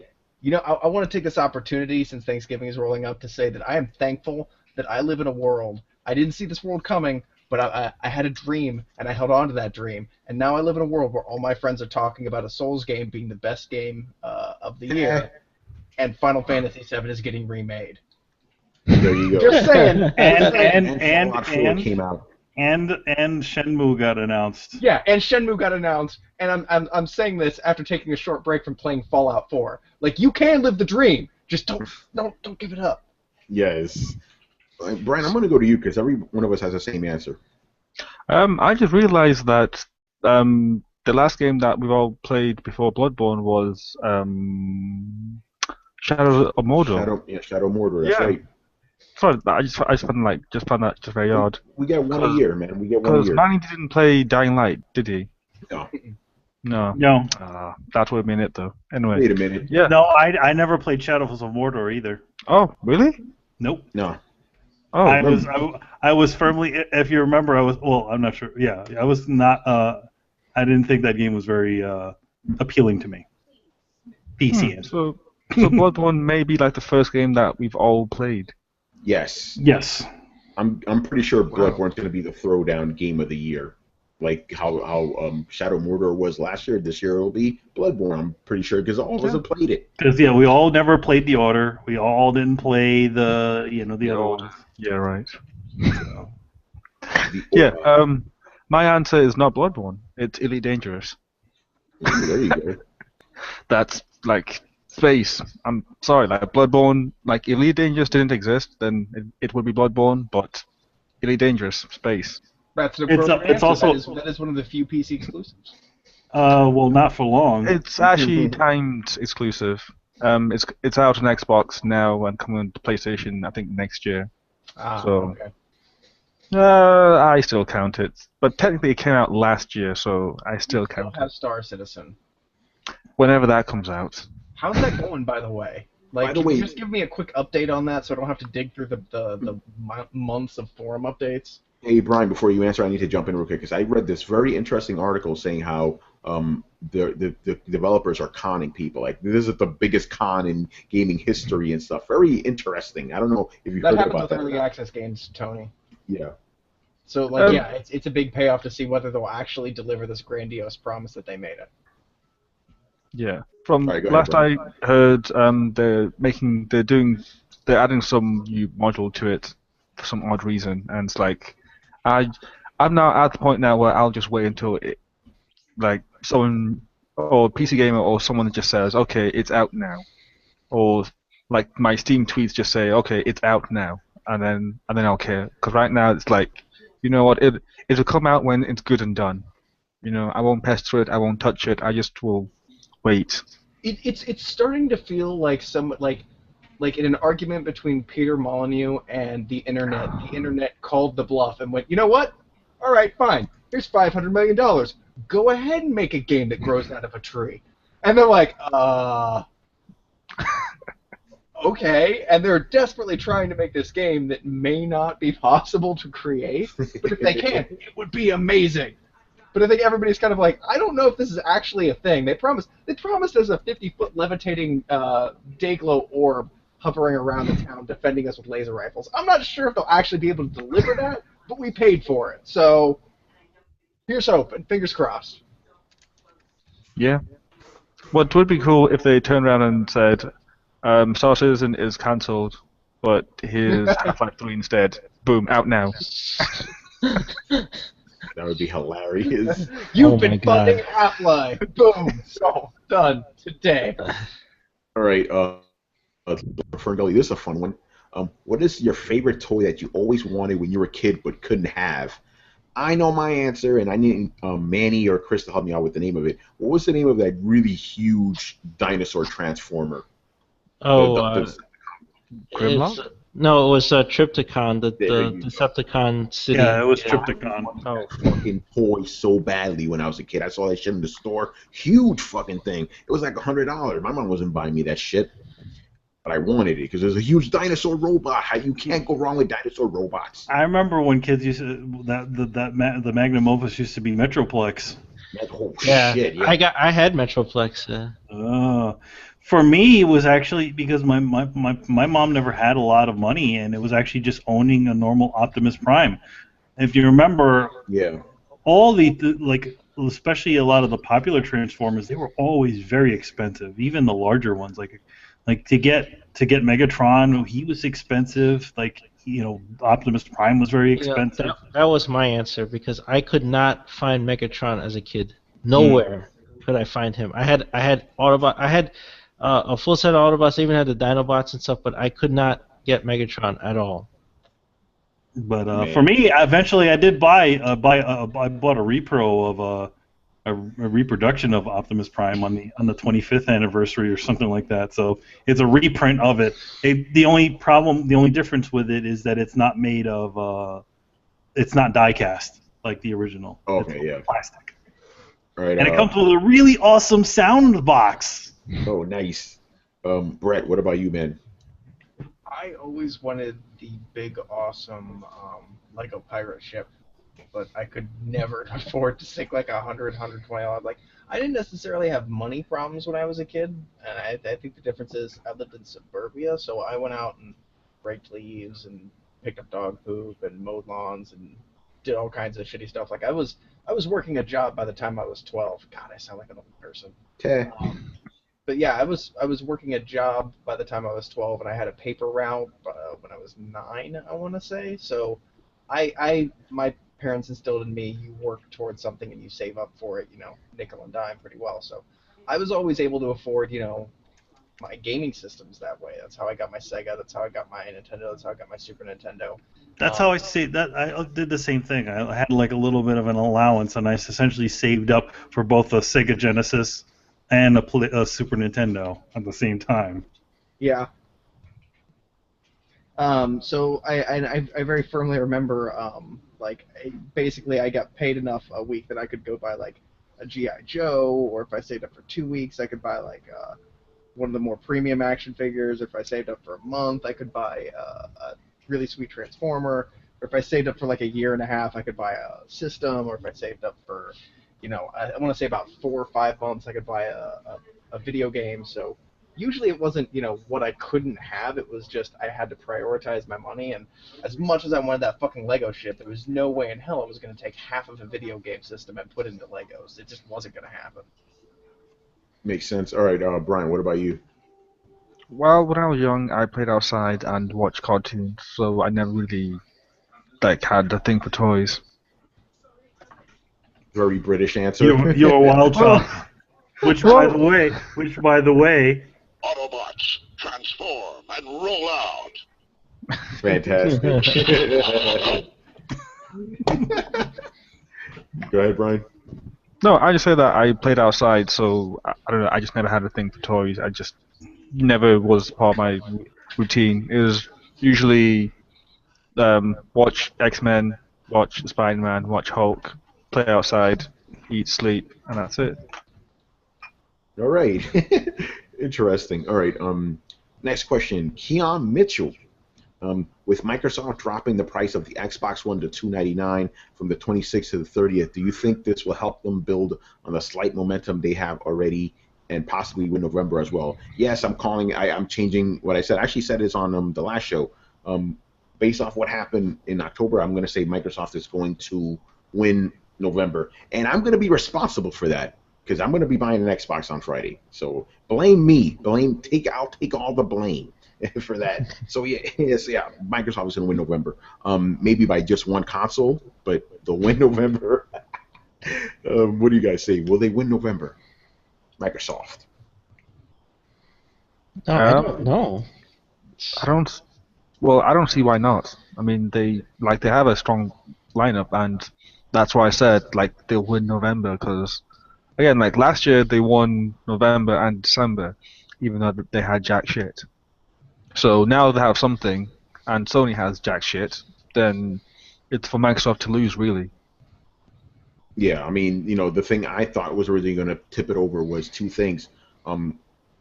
Call of Duty and Battlefront. I know they're both on Xbox as well, but they have the exclusivity with PlayStation. I thought that was going to push it over, but now I don't know. So I'm going to go with Microsoft's going to win it. Any other Yes, I'll opinions? agree with that. All right. I'll agree with that. Brett? I don't really know that much information, but it sounds like they're doing well. I mean, it's I said last time, it's not unfeasible. So I'd be a little surprised because generally I feel like the entrenched system wins the holidays, but I wouldn't be that surprised. Yeah, I mean, they did win, last November. Manny, what do you say? PC wins.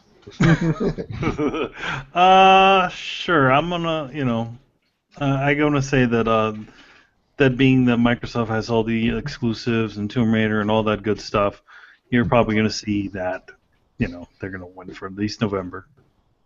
There you go, man. All right, the last question here.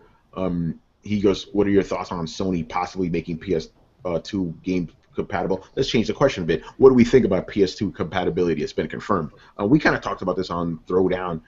Cool. Let's see how it works. I want to know. Here's what will be cool to me. I have 50 fucking PlayStation 2 games. Can I play those games? Can I stick them in? That's what I want to know. Here's the thing. I don't think so. You don't think they're going to do what Microsoft did? I think it's gonna be able to play those ROMs that they have on the PlayStation Store. I think it's gonna do that. But I don't think if you stick a PlayStation 2 game disc inside of your PlayStation 4, it's gonna work. And ooh, man, I could go in on that. Because they did it last time. They removed it from your console just so that they could charge you again for the same games that you already owned. Yeah. But even still, if that's the case, Microsoft is still going to have them beat out on backwards compatibility then. And the thing is that they also didn't say that they were full backwards compatible to the original Xbox. No, they didn't. It's just 360. That's so right. officially, this one is just skipping a generation. Well, because of the fucking the cell processor. Yeah, it's kind of skipping a generation. Xbox 360 is last generation. That's pretty fresh in people's minds. Yeah. Pretty interesting. All right. We already kind of talked about this on Throwdown. Check out the last episode. We kind of went more in depth, and check out the following episode. We're really going in depth. We'll talk about that in a bit. He goes, P.S. I do want to apologize about what I asked last week about Fallout 4. What I should have said was because of the bugs being found in the game, would Tomb Raider sell better? Love the show. Keep up the greatness coming. You're welcome. And we already saw Tomb Raider didn't make a blip on the radar. Very sad indeed. All right, last question for Mr. Garrido. What do you think of the interview where Miyazaki stated that Dark Souls 3 will be the last in the Soul series? Are they moving on? Do you think this also ends From Software's involvement in the Bloodborne franchise? I'm going to read what Miyazaki said. To quote, over the last few years, we've had a lot of Souls games. Dark Souls 2, Scholar of the First Sin, Bloodborne. Is there a worry that people may be overexposed to the franchise? It'd be a lie if I said I have no concerns about that. I don't think it'd be the right choice to continue indefinitely creating Souls and Bloodborne games. I'm considering Dark Souls 3 to be the big closure to the series. That's not just limited to me, but From Software and myself together we want to aggressively make new things in the future.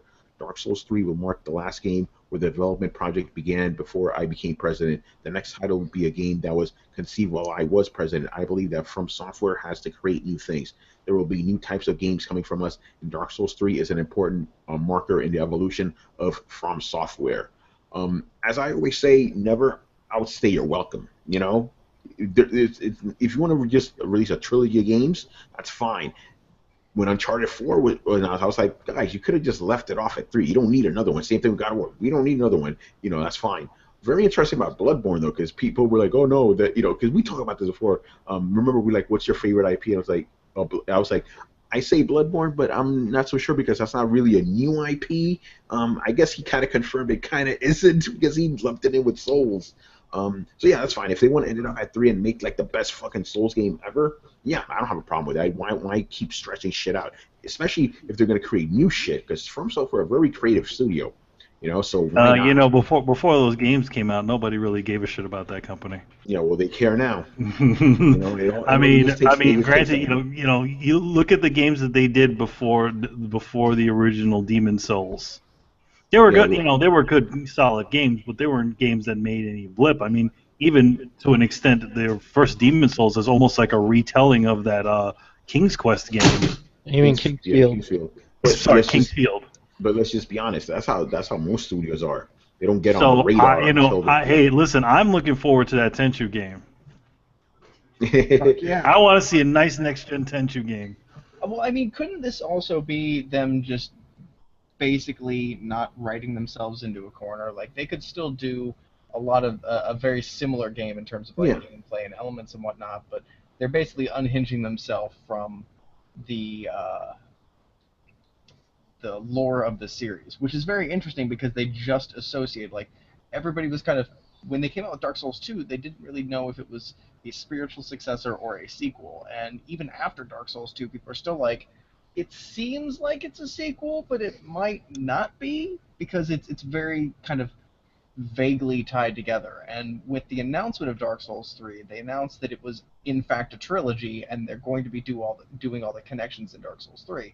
So it says to me that Miyazaki's very aware of the world that he's building this thing in and the lore that he's building off of, and that when he finishes his story in this world, that'll be the quote-unquote end of the Souls series. So he can make a similar game, but base it off of completely different lore or completely different mythology. Just he can eschew anything he wants and do something new from the ground up.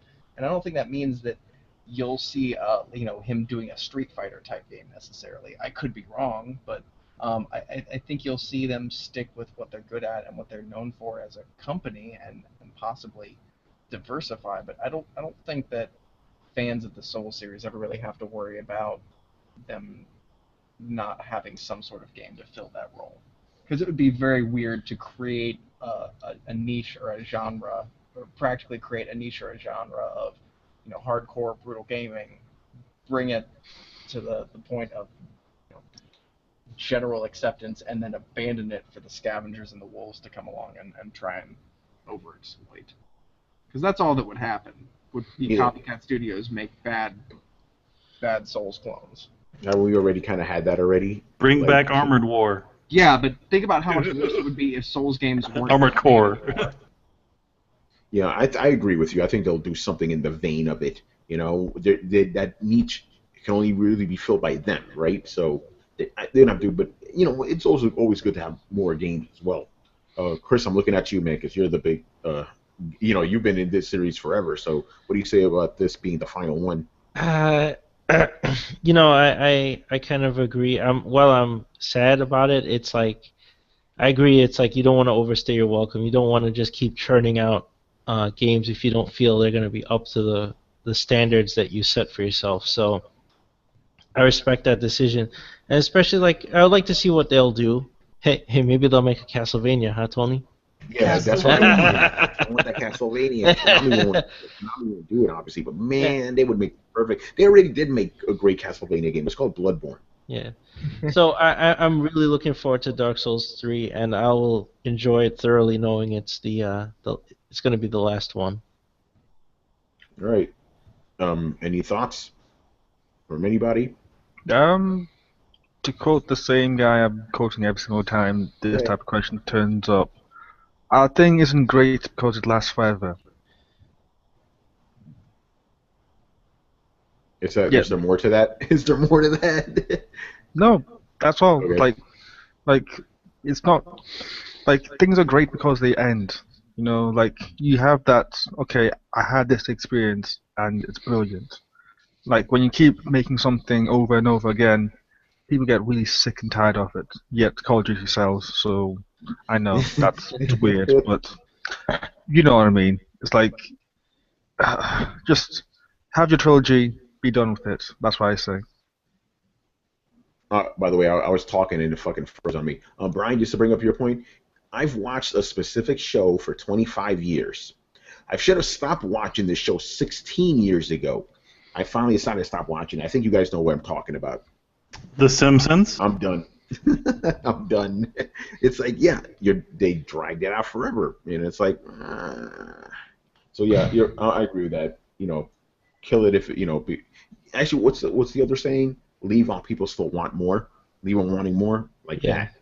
There you go. All right. So let's wrap it up with a couple of things. Post-show shit. Okay, so remember, Throwdown episode 62 will be recorded Wednesday night, people, because of the Thanksgiving. So you could listen to us while you're eating turkey on Thursday. Or while you're recovering from your turkey coma. Or while you're online waiting for them Black Friday deals. So yeah, we'll be coming to you, and we will have Michael A on, and we're gonna have a purposely controversial main topic because last year you guys didn't like our thankful episode. You didn't like that. You like controversy. It could have also been the controversial cover that we had, which was essentially a repainting of a Norman Rockwell painting, but with Disney characters. Yeah, no one likes that shit. They want to see titties. Disney's wholesome. Right, and Throwdown Your Questions will not be affected. Continue as normal. Don't worry about that. And I want to tell people something. Mr. Damien, he said something very interesting to me on Twitter, and I want you guys to hold him to this. I said I'm going to buy an Xbox One on Friday. I still plan to do that. Damien doesn't believe me. He thinks I'm full of shit. He goes, if you buy it, I'm going to buy you a free year of Xbox Live. So okay, yeah, that's recorded for all time. We'll hold you to that. Now, obviously, I can't show it off on Throwdown 62 because I won't have it. On Throwdown Your Questions, episode 62, right on camera, I'm going to pull out that fucking Xbox box and be like, I got it. Give me that fucking Xbox Live. So, yeah, so Damien doesn't believe me. Damien thinks I'm the biggest fucking Sony fan in the planet, that I refuse to buy an Xbox. Well, bitch, I'm doing it. He thinks you might pull one of these where you'll just pull out the controller like, hey, I bought an Xbox. Hey. Nope. The thing is, this is going to be on Sunday, obviously. By Friday, I'm going to be, share playing, whatever the Xbox equivalent of share play is. I'll be doing that shit. It's going to be interesting. What's your first game going to be? Dude, Tomb Raider, man. Fuck outta here. Remember that maybe that may not work unless you have an Xbox Live account. So you're going to have to get one. Well, no, Damien is going to have to hook me up. No. You're going to still have to do it. If you're going to do it right away, you're going to still have to pay off a little bit of money, at least for that first round, if you're going to be doing it. I think the Xbox comes with a month. Like a free trial, right? Okay. Yeah. Yeah, Damien, I'm telling you, Damien, don't back out, son. Don't back out like the other Zinc did with his fucking promise of being silent. You better pay up. I'm gonna be one of you. I'm gonna be an Xbox owner, man. I love the responses I've been getting on Twitter about it. People are like, now you're gonna talk more shit because you own it. Maybe. Yeah, that's like the one thing that people just fail to understand. Like, just because you have a system, it doesn't mean that you automatically just turn the other cheek. It just means that you can now say, "Oh, this system is shit," and I know because I have it. And you can't really argue with that logic. It's like, uh, you know, it's like the whole it's like thing with like Drive Club, like the PS Plus edition. I still remember when Mike Madden was like, "Oh, Brian, you're talking about shit when you're not even going to get it," and I was like, "Dude, I will get it. Don't you worry." And then I got it, and I said that it was shit, and then he was upset. You know, like, don't tell me that. Oh, I don't like it because I don't have it. Or I'm not going to buy it because I will buy it, and then I'll turn around and say, okay, now that I have it, it's still shit. Oh, Oh, but yeah. I can't wait. I mean, I'm not buying it for the express purposes of calling more shit. It's $300. I might though, but the thing is, Brian, like you said, I will not have an excuse not to do that right now. Right now, I can't do that because I don't own an Xbox. If I own an Xbox, it opens me up to talk shit. So we shall see. And before you guys ask, no, I will not be buying any third-party games on that shit. I will. If my PlayStation is still the main one. Trophies. Come on now. Fucking Xbox achievements. Get out of here with that shit. Yep. Don't you already have an Xbox account? No, I don't. I don't think okay. you can set that up without it. Oh, okay. I thought you had one. You know, No, when you were playing Mass Effect. No. What? You know, I mean, you had Mass Effect, and I guess you were logging into to JJ's account then. Logging in, man. That was a fucking. The console was not. I mean, I don't want to, say anything. Brian already knows what I'm talking about. If I logged in, it would. No, I don't. If I logged in with that system, very bad things would happen. So no. I do not know what Tony Planko is talking about. All right, let's wrap this shit up. Thank you for watching and listening. Leave us your questions in the comment section on the Coalition or on YouTube so we can answer them on next week's show. God damn it! Make sure to follow the Coalition at thecoalition.com. Subscribe to Throwdown, SoundCloud, iTunes, and the YouTubes. Don't forget to follow us on Facebook and on Twitter at Throwdown Show. Links are available in the description below. Once again, our show is Tony Polanco, tonight joined by Emilio Lopez. I am Optimus Prime. Brett Murdoch. You're having trouble getting into the beginning of Fallout 4. Just replace they took my baby with they took my cat. Oh boy, that's not good. That's not good. Chris Seeley. Time to venture back into the Commonwealth, people. And of course, Mr. Brian Manjoma. I'm trying to think which outro shall I use. I shall use the good one. I was on the Co-op, which comes out tomorrow, or when does the Co-op come out? It's already out, actually. It's already out. I don't know when. Yeah, I was on the Co-op and it was good. So by the way, listen to that. Brian, people are very mad at you. I was looking at those comments. People are already pissed off at you. What did you say? We were talking about backwards compatibility, and I told Michael A the prices are PS Now, and he went off. He went off. I bet he did. By the way, Brian, I find it funny that you were being mentioned in the comments, but I didn't see your little picture in there. So I'm going to have to go in there and edit that shit. I'm going to put you in there, Brian. Like, what the fuck's going on? Why are they talking about Brian? I don't see him as one of the guests. Oh no, I was there. I'm the Gauntlet. Oh, that's right. You're the fucking Gauntlet now. I forget about that.